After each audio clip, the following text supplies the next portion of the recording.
आप सभी मसीह भाई बहनों को प्रभु यीशु मसीह के नाम में जय मसीह की। परमेश्वर के नाम की स्तुति और महिमा हो। आज का ये दिन दिखाने के लिए परमेश्वर का धन्यवाद। परमेश्वर ने हमें संभाला, हमारे परिवार को सुरक्षित रखा है, हमारे प्रियजनों को सुरक्षित रखा है, हमारी कलीसिया के लोगों को सुरक्षित रखा है, आप सभी को सुरक्षित रखा है। उसके लिए मैं परमेश्वर का धन्यवाद करता हूँ।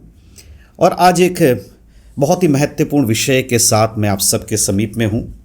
बाइबल के कुछ वचनों के द्वारा मैं आप सभी के साथ कुछ साझा करना चाहता हूं, जो परमेश्वर आज हम सभी से बातचीत करना चाहते हैं, या परमेश्वर जो कुछ हमें बताना चाहते हैं उसको हम देखेंगे बाइबल के वचनों से। हमें हमेशा याद रखना चाहिए कि हमारा जो आत्मिक जीवन है वो बाइबल के वचन के अनुसार जांचते रहना चाहिए, उसे परखते रहना चाहिए। कहीं ऐसा ना हो कि हम अपने आत्मिकता के मार्ग से हटकर किसी और मार्ग में चले जाए। इसीलिए बहुत ज़रूरी है कि हर एक विश्वासी अपने जीवन को बाइबल के अनुसार जिए और खुद को निरंतर बाइबल के वचनों के अनुसार परखता रहे, क्या वो सही मार्ग पे चल रहा है या नहीं चल रहा है। क्योंकि शैतान जो हमारा शत्रु है वो निरंतर इस बात के ताक में या खोज में रहता है कि कैसे एक विश्वासी को उसके जीवन की कमियों में फंसाकर उसे परमेश्वर से दूर कर दिया जाए। अगर आप पहले पत्रस की किताब 5 अध्याय को अगर आप पढ़ेंगे तो वहाँ पर शैतान के चालों के बारे में बताया गया है कि कैसे शैतान एक गरजने वाले सिंह के समान इस ताक में या इस खोज में रहता है कि वो किसे फाड़ खाए। इसका अर्थ क्या है कि जैसे एक शेर अपने शिकार को डायरेक्ट जाकर उस पर हमला नहीं करता, परंतु पहले उस पर अपनी नज़रों को गड़ा के रखता है और इंतज़ार करता है कि कब उस पर अटैक किया जा सकता है। और अक्सर वो ऐसे शिकार को ही चुनता है जिस शिकार में कुछ कमी हो, उसके जीवन में या उसके शरीर में कोई कमी हो। ऐसे शिकार पर बहुत जल्दी से शेर क्या करता, अटैक करता है। उसी तरह से शैतान भी निरंतर विश्वासियों के ऊपर अपनी दृष्टि को लगा के रखता है और वो ढूंढता रहता है कि किसे वो फाड़ खाए या किसके जीवन में कमी, उस जीवन के कमी के द्वारा उसके जीवन में कार्य करने की कोशिश करता है। देखिए, मसीह होने के नाते हम सबके साथ परीक्षाएं आएंगी।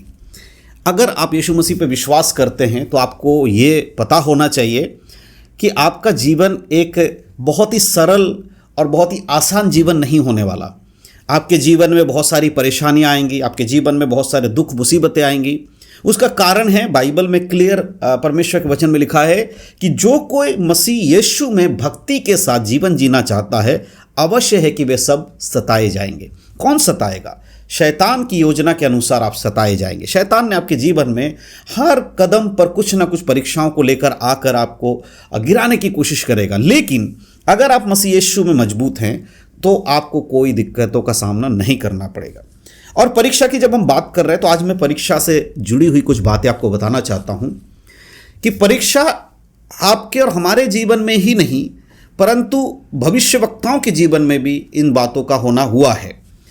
मत्ती की किताब 5 अध्याय के जब आप 11 और 12 आयत को पढ़ेंगे, वहां लिखा है, धन्य हो तुम जब मेरे नाम के कारण तुम सताए जाते। यीशु मसीह कहते, धन्य हो तुम जब मेरे नाम की वजह से तुम्हारे ऊपर सताव आ रहा है और तुम्हें लोग पकड़ रहे, झूठ बोल रहे और तुम्हारे विरोध में बुरी बुरी बातें कह रहे, झूठ बोलकर तुम्हें फंसा रहे हैं। तब तुम क्या करो, आनंदित और मगन हो जाना, क्योंकि तुम्हारे लिए स्वर्ग में एक बड़ा प्रतिफल है।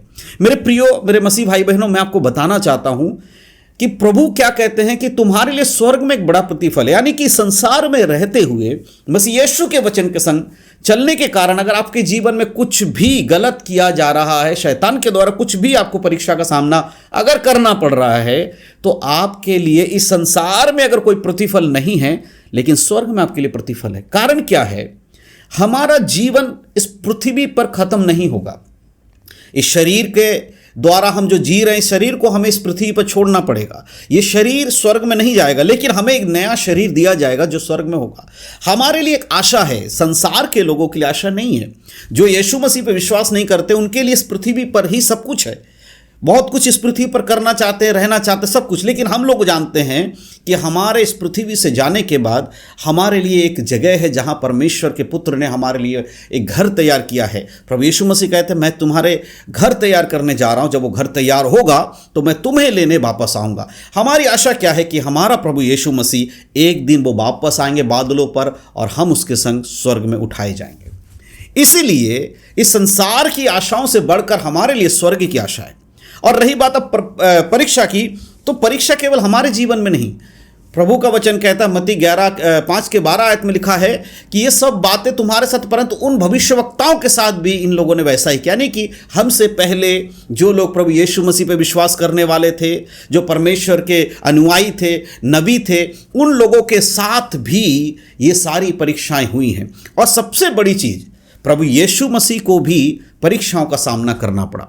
अब यहाँ पर कुछ खास बातें हैं जो मैं आपको बताना चाहता हूँ। एक वचन पढ़ेंगे, मत्ती रचित सुसमाचार उसका 4 अध्याय उसके पहले आयत से लेकर मैं आपके लिए कुछ बातें बताना चाहता हूँ। लिखा है, तब आत्मा यीशु को जंगल में ले गया ताकि इब्लिस से उसकी परीक्षा हो। यहाँ प्रभु यीशु मसीह के बारे में लिखा है, जब यीशु मसीह का बपतिस्मा हुआ, वो जल से बाहर आए, पानी से बाहर आए, आते ही पवित्र आत्मा कबूतर के समान उन पर उतरा और भविष्यवाणी, आकाशवाणी हुई। यह हमने सबने पढ़ा। उसके बाद उस आत्मा की प्रेरणा के द्वारा यीशु मसीह जंगल की ओर गए। और क्यों गए? क्योंकि परमेश्वर की योजना में उनका परीक्षा होना लिखा था। परमेश्वर चाहते थे कि यीशु मसीह की परीक्षा हो, और आत्मा के प्रेरित होने की वजह से यीशु मसीह जब बियाबान, यानी कि उस बियाबान में, जंगल में गए, वहां पर 40 दिन और 40 रात उन्होंने उपवास में समय बिताया। क्यों? इब्लिस के द्वारा उनकी परीक्षा, शैतान के द्वारा उनकी परीक्षा हो। तो इसी प्रकार से हम सब जब यीशु मसीह में विश्वास करते, कई बार हमारे जीवन में भी परीक्षाएं आती हैं, और ये हमें नीचे गिराने के लिए नहीं, परंतु हमारे आत्मिक जीवन को कई बार ये परीक्षाएं उभार कर लेकर आती हैं। लेकिन इन परीक्षा के मध्य में क्या होता, वो मैं आपको बताना चाहता हूं। जब यीशु मसीह की परीक्षा हुई तो दूसरे आयत में लिखा है, वह 40 दिन और 40 रात निराहार रहा, तब उसे भूख लगी। यीशु मसीह 40 दिन तक उन्होंने कुछ नहीं खाया, 40 रातों तक कुछ नहीं खाया, ना कुछ पिया, और वो प्रार्थना में समय बिताते रहे। और जैसे ही 40 दिन पूरा हुआ, उसके बाद उनको भूख लगी। अब देखिए तीसरे आयत में लिखा है, तब परखने वाले ने पास आकर उससे कहा, यदि तू परमेश्वर का पुत्र है तो कह दे कि ये पत्थर रोटी बन जाए। देखो, अब यीशु मसीह 40 दिन और 40 रातों से उन्होंने कुछ नहीं खाया पिया। उनकी ज़रूरत क्या है? भोजन, रोटी, है ना, खाना उनकी ज़रूरत है। और शैतान इस बात को जानता था कि ये 40 दिन तक कुछ भी इसने नहीं खाया, कुछ भी नहीं पिया, तो इसको लालच किस चीज़ का देना है? रोटी का लालच देना है। उसी प्रकार जब आपके जीवन में जिस चीज़ की ज़रूरत होती है, जो आपके लिए बहुत ही ज़्यादा इंपॉर्टेंट है, कई बार शैतान उसी का पेशकश आपके सामने ला कर रख देता है। उस चीज़ को आपके सामने रख कर कहता कि ये ले लो, लेकिन उसका कंडीशन देता है, इसके लिए तुम्हें मेरी बातों के अनुसार करना होगा। कई बार विश्वासियों के जीवन में कुछ ऐसे बातें होती हैं, चाहे वो आपके परिवार से रिलेटेड हो, आत्मिक जीवन से रिलेटेड हो, कि आपको लगता है कि ये फैसला करना सही है, लेकिन उस फैसले में कई बार आप वचन के विपरीत जाकर कुछ करना पड़ता है ना। नौकरी बचाने के लिए कई बार आपको झूठ का सहारा लेना पड़ता है। बिजनेस चलाने के लिए कई बार आपको झूठ बोलना पड़ता है। कोई बात नहीं, बिजनेस है तो कर लेंगे, नौकरी है, बचाना तो है, नहीं तो घर कैसे चलेगा। लेकिन परमेश्वर कहता है कि तू अपना संपूर्ण विश्वास मेरे ऊपर रख। हमारा निर्णय क्या होना चाहिए कि चाहे कुछ भी होगा, हम परमेश्वर के वचन से दूर नहीं जाएंगे, परमेश्वर के वचन के खिलाफ नहीं जाएंगे। जब आप इस तरह का निर्णय लेंगे, तब परमेश्वर आपको आपकी परीक्षा में, अगर आपके जीवन में कोई परीक्षा आए तो भी परमेश्वर आपको संभाल के रखेंगे। उदाहरण के लिए, जिस समय नबूकदनेस्सर राजा के द्वारा ये आज्ञा दी गई कि जितने भी उसके राज्य में लोग थे वो क्या करेंगे? उसकी बनाए हुए सोने की मूरत के आगे दंडवत करेंगे।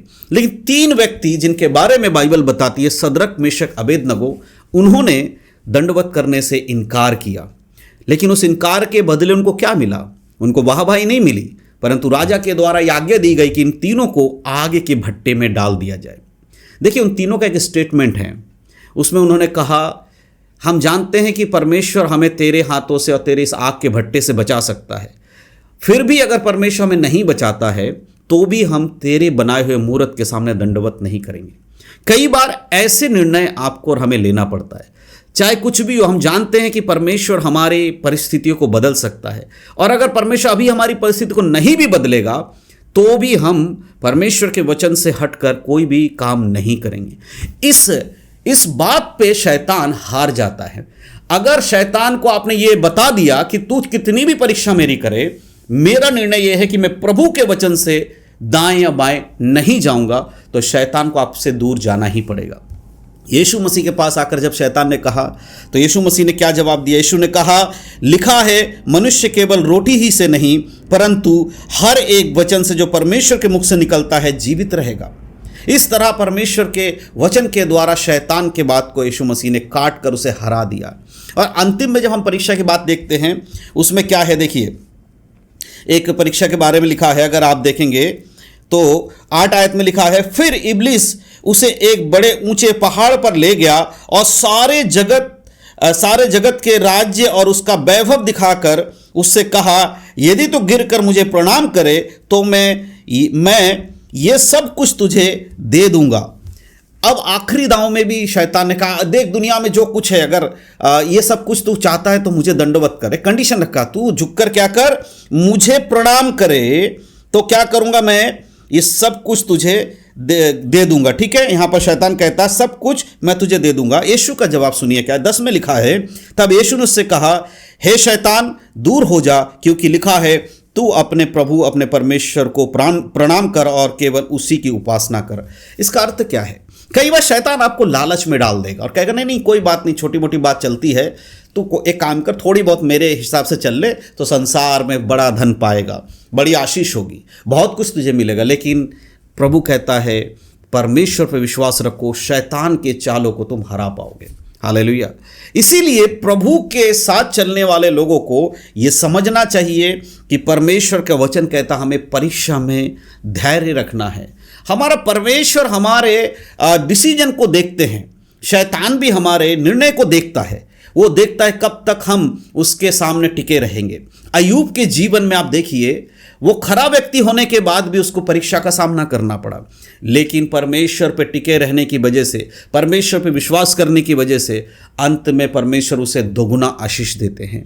यूसुफ के बारे में देखिए कि जब उसको भविष्यवाणी का मिला उसको कि उसको इजराइल में या उस मिस्र में उसको प्रधानमंत्री परमेश्वर बनाएंगे, उसके परिवार के ऊपर भी राज्य करेगा, वो कई साल तक उसे उस जगह पे गुलामी में रहना पड़ा, जेल खाने में रहना पड़ा, व्यभिचार के केस में उसको अंदर जाना पड़ा, बहुत कुछ उसके साथ बुरा हो, कई साल तक वो इस तरह का जीवन जिया। लेकिन अंत में परमेश्वर ने उसके जीवन में वो भविष्यवाणी या उसके बारे में जो बात कही गई तो स्वप्न को पूरा करके परमेश्वर ने उसे मिस्र का प्रधानमंत्री बनाया। जब दाऊद को अभिषेक किया गया तो दाऊद तुरंत राजा नहीं बना, कई सालों तक उसको इंतजार करना पड़ा। उसके पीछे जो राजा था उसने उसको मारने की कोशिश की, इन सब के बावजूद परमेश्वर ने उसको बचाया और उसका विश्वस्तता के कारण एक दिन वो इजराइल का राजा बना। इस तरह तमाम घटनाओं को देखते हैं, हर किसी के परीक्षा के बाद परमेश्वर के जीवन को बदलता है। आज अगर आपके जीवन में परीक्षाएं आ रही हैं तो एक समय नियुक्त है, एक समय आपको लिए रखा गया है जब परमेश्वर आपके विश्वस्तता के अनुसार,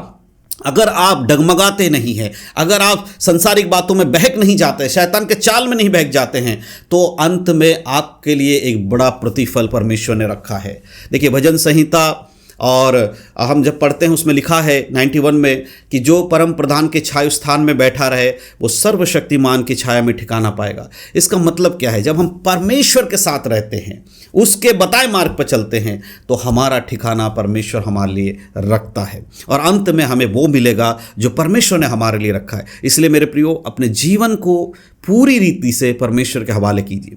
परीक्षाएं आएंगी, दिक्कतें आएंगी, मुसीबतें आएंगी, हमें सिर्फ प्रार्थना में समय बिताना है, उन सारी बातों को लेकर परमेश्वर के सामने रखना है। जब हम इस तरह से अपने आप को समर्पण करेंगे तो हमारे जीवन के हर एक परेशानी में प्रभु हमारे साथ है।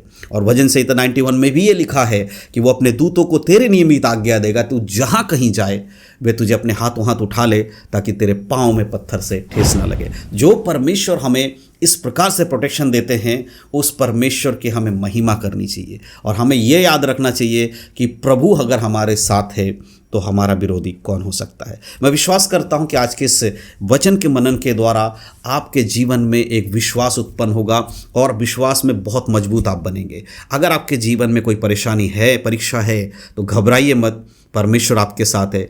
आप प्रभु पे विश्वास कीजिए, विश्वास के साथ प्रार्थना में आगे बढ़िए, सब कुछ परमेश्वर ठीक करेंगे और आपके जीवन में फिर से परमेश्वर की आशीषें आएंगी। हालेलुया। इंतज़ार करिए उस समय का। प्रभु इन सब बातों के द्वारा आप सबको, हम सबको आशीष दे।